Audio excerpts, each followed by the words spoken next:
If you've ever wondered how to spice up your live streams or recordings with eye-catching GIF animations, today's tutorial is just for you. By the end of this video, you'll know exactly how to add GIFs into OBS Studio and save them as part of your scenes, making your content more fun and dynamic without any hassle. Let's jump right in and get those animations working for you. First, go ahead and open up your OBS Studio. If you don't have it open yet, no worries. I'll wait a second for you to get things set up. Okay, ready? Let's begin by heading over to the bottom of the screen, right where your sources panel is. This is where you control what's visible in your video, a bit like laying out different layers on a sandwich. Now, to add your GIF, we're going to click that little plus sign at the bottom of the sources box. From the list of options, select Media Source. Think of it as the Swiss Army knife for adding all kinds of audio and video files, including those animated GIFs we love. Once you've selected Media Source, a window will pop up asking you to give your new source a name. You can name it something like Funny Cat GIF, or anything that helps you remember what it is, especially if you'll be adding several animated bits to your scene. After you've typed in your name, click OK. Next, it's time to connect your actual GIF file. This is the fun part.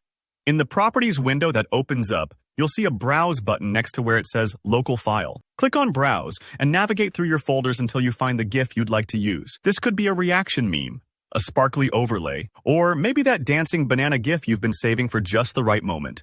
Once you've found your file, double-click it or select it and hit Open. Before you move on, take a quick look at the options below.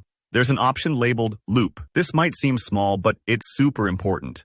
By checking the loop box, you tell OBS to keep playing your GIF over and over instead of stopping after one run-through. If you're using, let's say, a celebration GIF that only plays once, your viewers might miss it.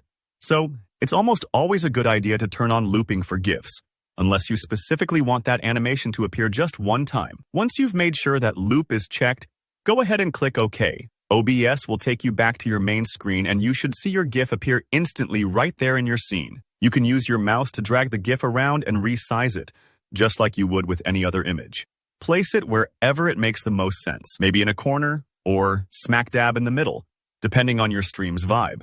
And that's honestly all there is to it. You've successfully added a looping GIF to your OBS setup, ready to wow your viewers or just have a little extra fun with your videos. If you want to add more GIFs, just repeat these steps for each one. You'll be a layering pro in no time. If at any point your GIF isn't showing up, double-check that the file path is correct and that loop is selected. Sometimes a small missed step is all it takes to make things disappear.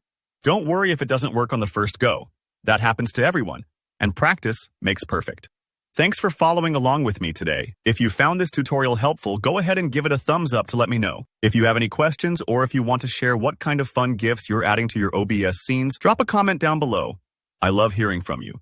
And of course, don't forget to subscribe for more simple, practical tutorials just like this one. Happy streaming, and I'll see you in the next video.